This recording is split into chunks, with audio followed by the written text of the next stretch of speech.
नमस्कार दोस्तों, हम स्वागत करते हैं हमारे चैनल एस सिस्टर्स में।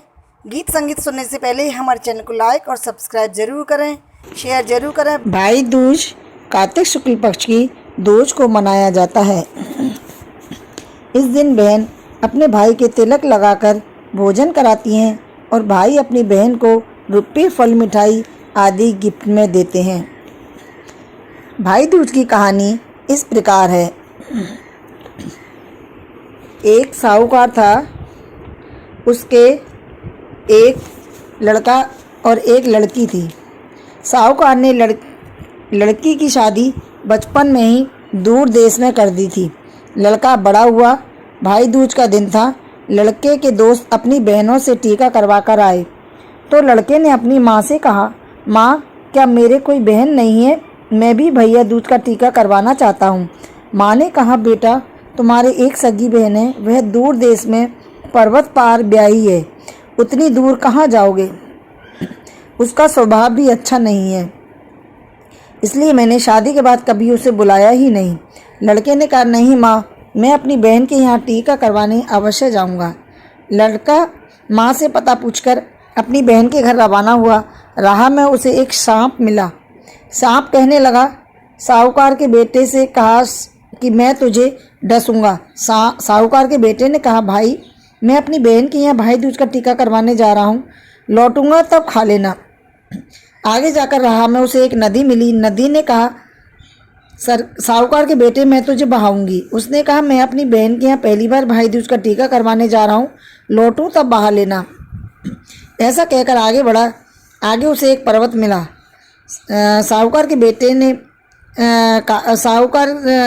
बेटे से पर्वत ने कहा, मैं तुझे दबाऊंगा। उसने कहा, मैं अपनी बहन के यहाँ जा रहा हूँ, तब टीका करवा कर लौटूं तब दबा देना। इस तरह चलते चलते भाई बहन के घर पहुँच गया। बहन चरखा काट रही थी। काटते काटते तार टूट गया। तभी भाई आ गया। बहन के टूटे हुए सारे तार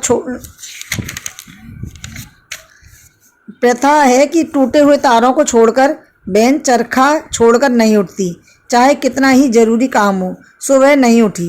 भाई द्वार पर आकर खड़ा हो गया। बहन ने उसकी तरफ देखा भी नहीं। उसे प्रथा का मालूम नहीं था। वह सोचने लगा था कि माँ सच कहती थी कि बहन का स्वभाव ठीक नहीं है। मैं पहली बार घर आया हूँ, इतना भी नहीं कि उठकर मुझे गले लगा ले, बात करे या पानी पिलावे। भाई वापस जाने लगा, तब तक तार जुड़ चुका था।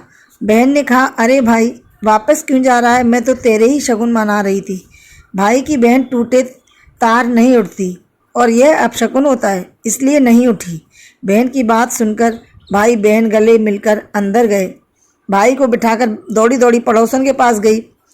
पूछने लगी कि यदि कोई प्यारा मेहमान आवे तो क्या करना चाहिए? पड़ोसन ने कहा, करना क्या है, घी में चावल बना, तेल से चौका लगा ले। उसने वैसा ही किया। चौका सूखा नहीं, चावल पके नहीं। फिर दौड़ी दौड़ी पड़ोसन के पास गई। उसने कहा, मैंने तो मजाक में कहा था, पानी में चावल बना, गोबर मिट्टी से चौका लगा। बहन ने ऐसा ही किया। भाई ने कहा, बहन मेरे साथ चलो, थोड़े दिन पिया रह लेना। बहन ने मना कर दिया। कहने लगी, मुझे तो बहुत काम है, मैं नहीं चल सकती। बहन ने भाई को भोजन खिलाकर सुला दिया। सुबह जल्दी उठकर बहन ने चक्की से आटा पीसा और चूरमे के लड्डू बनाए। चक्की में सांप बैठा था, सो पिस गया। 4 लड्डू भाई के साथ बांध दिए। 4 बच्चों के लिए रख दिए। भाई अपने घर के लिए रवाना हो गया। दिन निकला तो बच्चों को लड्डू देने लगी तो उसने देखा लड्डू में सांप पिसा हुआ है। पड़ोसन से बोली, मेरा घर व बच्चों का ध्यान रखना, मैं तो अपने भाई की जान बचाने जा रही हूँ। दूध चूल्हे छोड़ा, साईं सेज छोड़ा, पूत पालने में छोड़ा और चल पड़ी। भाई लंबा सफ़र होने के कारण एक पेड़ के नीचे आराम कर रहा था। बहन ने जगाया और कहा, भाई, तूने लड्डू तो नहीं खाए? भाई ने कहा, नहीं तो देख, पेड़ पर टांग रखे हैं।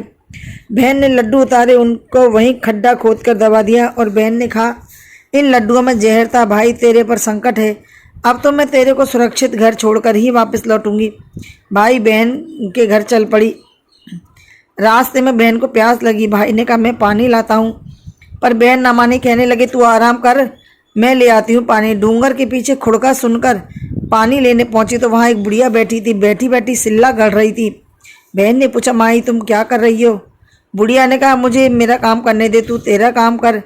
पानी पीने आई है तो पानी पी और अपनी राह लग। बहन ने हट पकड़ ली, बताओगी तभी पानी पीऊँगी। बुढ़िया ने कहा, फला साहूकार के बेटे का शीघ्र ही ब्याह होगा और वह लड़का ब्याह में मर जाएगा। उसका काल उसके साथ साथ घूम रहा है। यह सिल्ला सुहाग रात को उस पर जाकर गिरेगी और कोई उसकी बहन बेटी उसके साथ सोएगी और जागती रहेगी और अपने हाथों में सिल्ला झेल लेगी तो वह बच सकता है। बहन ने सोचा, यह तो मेरे पिता का नाम है, इसका अर्थ यह है कि मेरे ही भाई के बारे में बता रही है। बहन ने पूछा, माई तुम कौन हो? बुढ़िया ने कहा, मैं बेमाता हूँ और लेख लिखती हूँ। इस समय साहूकार के बेटे का लेख लिख रही हूँ। बहन ने कहा, क्या क्या लिखा है? बेमाता ने कहा, इस पर 7 घात आवेंगी, उनसे बच गया तो सुहाग रात को इस सिल्ला से अवश्य मारा जाएगा। बहन ने कहा, वह कौन से उपाय करने से बच सकता है? बेमाता ने कहा, उसकी कोई बहन हो और उल्टे उल्टे नेग करे, गालियाँ निकाले, करण कोसे, बारात में साथ जावे और सुहाग रात को साथ सोवे तो वह सिल्ला 2 सिर और 4 टांगों पर गिरेगी। 7 सोने से 3 सिर और 6 टांगें होने से सिल्ला नहीं गिर सकेगी। किसी धोबन के बर्तन मांजे, झूठन साफ करे और उनसे भाई भतीजों के अमर होने की आशीष लेवे तो यह बच सकता है। बहन वहाँ से पानी पीकर वापस लौटी तो बुरी तरह गालियाँ बकती हुई आई। सत्यानाश है, कर्म फूटे, शर्म नहीं आती, तू बैठा है मज़े से और मुझे पानी तक भी लाकर नहीं पी सकता। तेरे को कैसे पल्ले लेऊं, कैसे रोऊं तेरे को? मेरे तो पैर में कांटे ही कांटे चुभ गए।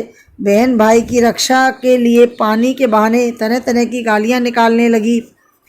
भाई ने सोचा, बहन गई तो अच्छी भली थी, अब इसके क्या कोई भूत प्रेत लग गया जो ऐसे ही कह रही है? बहन है, ऐसे ही कहती है। यह सोचकर दोनों आगे बढ़े।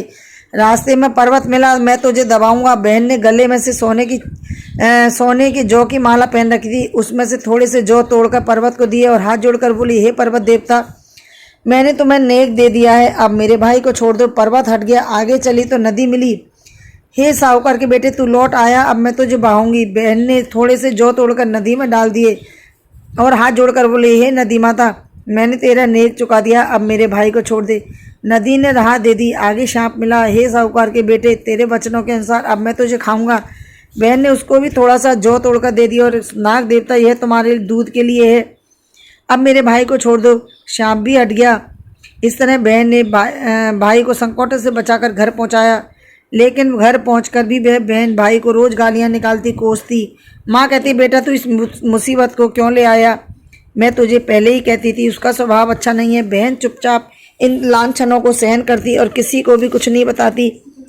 बहन धोबन के यहाँ आधी रात को जाकर झाड़ू व बर्तन साफ करती। धोबन सोचती, आजकल बहुएं काम शांति से कर लेती हैं, पहले की तरह झगड़ा नहीं करती। इस प्रकार काम करते करते बहुत दिन हो गए। एक दिन धोबन ने उसे देख लिया।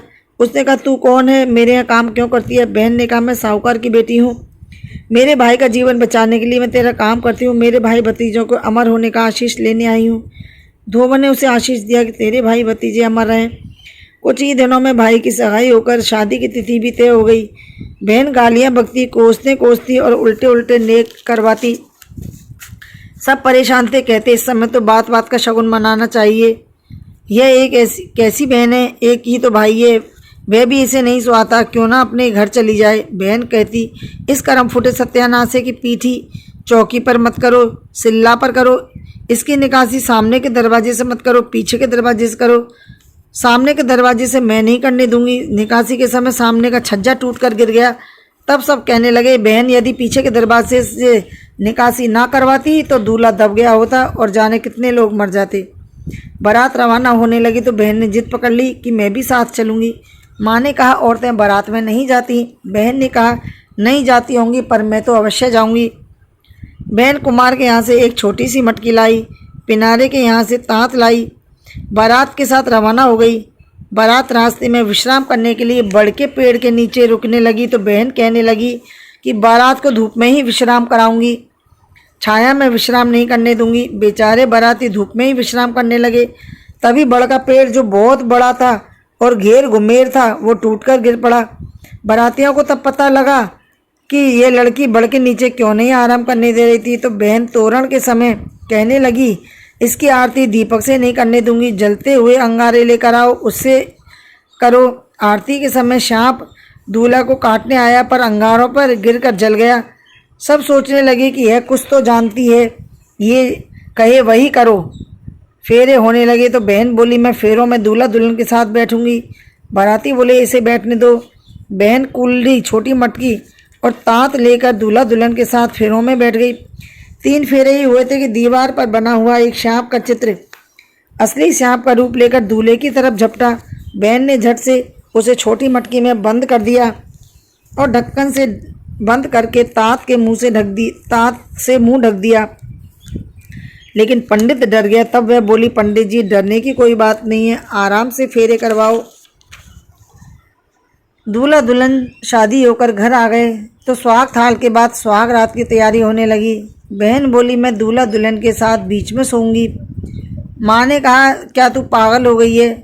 सो दूल्हा दुल्हन के बीच में सोने की बात करती है। आदमियों ने कहा, इसे सोने दो, यह सब कुछ जानती है। उन्होंने शादी की प्रत्येक घटना बताई। तब माँ ने भी हाँ भर दी। बहन सुहाग रात को दूल्हा दुल्हन के बीच में पलंग पर सोई। दूल्हा दुल्हन तो सो गए पर वह जागती रही। उसे पता था सिल्ला आने वाली है। आधी रात के बाद वह तेजी से सिल्ला आई। 3 सिर और 6 टांगों को देखकर चक्कर खाने लगी। तभी बहन ने उसे पकड़ लिया और निश्चिंत होकर सो गई। देर रात तक जागने के कारण सुबह देर तक सोती रही। सुबह माँ ने बहुत से मेहमानों को सीख देकर विदा कर दिया। उसी समय बहन मैं उठी और मालूम हुआ कि बहुत से मेहमान विदा हो गए, तो उसने उनको वापस बुलाया। बहन ने कहा, आप लोग बैठ जाइए, आप लोगों को मुझे कुछ बताना है। फिर वह माँ से बोली, माँ, मैं तेरे सिर में जूं देखूंगी। माँ ने कहा, मुझे अभी बहुत काम है, पर वह नहीं मानी और माँ के माथे में जूं देखती जाती थी और माँ के माथे में ठुनका मारती जाती थी। माँ ने कहा, जूं देख रही है या ठुनका मार रही है? उसने कहा, माँ, जूं नहीं देख रही, ठुनका मार रही हूँ। ये सब रिश्तेदार यही हैं जो मेरा स्वभाव खराब बताते थे या मुझे पागल कहते थे। तुम भी कहती थी मैं भाई को गालियाँ बकती हूँ, कोसती हूँ या अपशकुन करती हूँ। यह सुई लो जो सेहरे में सगुन के लिए लगाते हैं, तुम तो भूल गई थी, मैंने लगाई थी। ये सराई मैंने चौकी पर रखी थी। ये शगुन मैंने मनाए थे जिससे मेरा भाई सकुशल लौटा। ये कुलड़ी लो, इसमें सांप है जिससे मैंने बारात में जाकर भाई को बचाया था। सुहाग रात को भाई भाभी के साथ सोने पर सभी ने मुझे पागल कहा था। यह लो सिल्ला, यह उस दिन भाई पर गिरने आई थी। इसी से बचाने के लिए मैं भाई भाभी के साथ सुहाग रात में सोई थी। भाई के जीवन की रक्षा के लिए ही मैंने अपना साईं सेज छोड़ा, पूत पालने छोड़ा, गाय गवाड़े में और भैंस बाड़े में छोड़ी, छाछ बिलोवड़े में और घर पड़ोसन के भरोसे छोड़कर आई थी। अब मैं अपने घर जाती हूँ, मेरे 100 काम अधूरे पड़े हैं। माँ ने कहा, बेटी माफ़ कर दो मुझसे समझने में गलती हो गई। भाई, तूने भाई भाभी की जान बचा ली। अब थोड़े दिन इनके साथ रहकर सुख भोगो, पर वह न मानी। माँ ने बहुत कुछ दे दिवाकर उसे ससुराल पहुँचा दिया। इसके बाद जब विदा करने की बारी आई, उसको जब विदा कर रहे थे तो सबने कहा कि बहन को क्या दिया जाए। तो भाभी के मायके से जो गाय आई थी वह उसको विदा में दे दी। अब बहन अपने ससुराल चली गई और वहाँ गई तो वो गाय सोने का गोबर करने लगी। तब यहाँ भाभी की पड़ोसन को पता चला। उसने आकर भाभी को बोला कि तेरे पियर से जो गाय आई थी जो तुमने अपनी ननद को दे दी है, वह तो वहाँ पर सोने के गोबर करती है, और उसको उल्टा सीधा सिखा दिया। तब वह जिद करने लगी कि मेरे मायके से जो गाय आई है उसे वापस मंगवाओ। सबने कहा ठीक है। ननद के यहाँ से वो गाय वापस मंगवाई। यहाँ आकर वह गोबर ही गोबर करने लगी और पूरा घर भर गया, बदबू आने लगी। तब पंडित को बुलाकर पूछा, यह क्या कारण है? तो पंडित ने कहा कि यह तो बहन बेटी का भाग्य था, ये उसी के भाग्य से सोने का गोबर करती है। और अब पंडित जी से पूछा कि पंडित जी अब इसका क्या उपाय करें? बोले, आप बहन को वापस बुलाओ और ये जो तुमने गाय वापस मंगाई है इसको उसी को वापस दो, और तुम्हारा जो धन दौलत है उसमें से और धन दे के उसको विदा करो। उन्होंने ऐसा ही किया। बहन को वापस बुलाया, उसको वापस गाय दी और जो भी उनके पास धन दौलत थी उसमें से भी बहन को देकर विदा किया। इस तरह से कहताना सुनताना हुंकारा बरताना सबको दोज माता सबकी मनोकामना पूर्ण करे। इस कहानी को भाई दूज के दिन जो भी बहनें कहेंगी सुनेंगी उसके भाई की उम्र बढ़ेगी और भाई की रक्षा होगी। इसके बाद गणेश जी की कहानी सुननी चाहिए। गणेश जी की कहानी इस प्रकार है। एक ब्राह्मण ब्राह्मणी थे।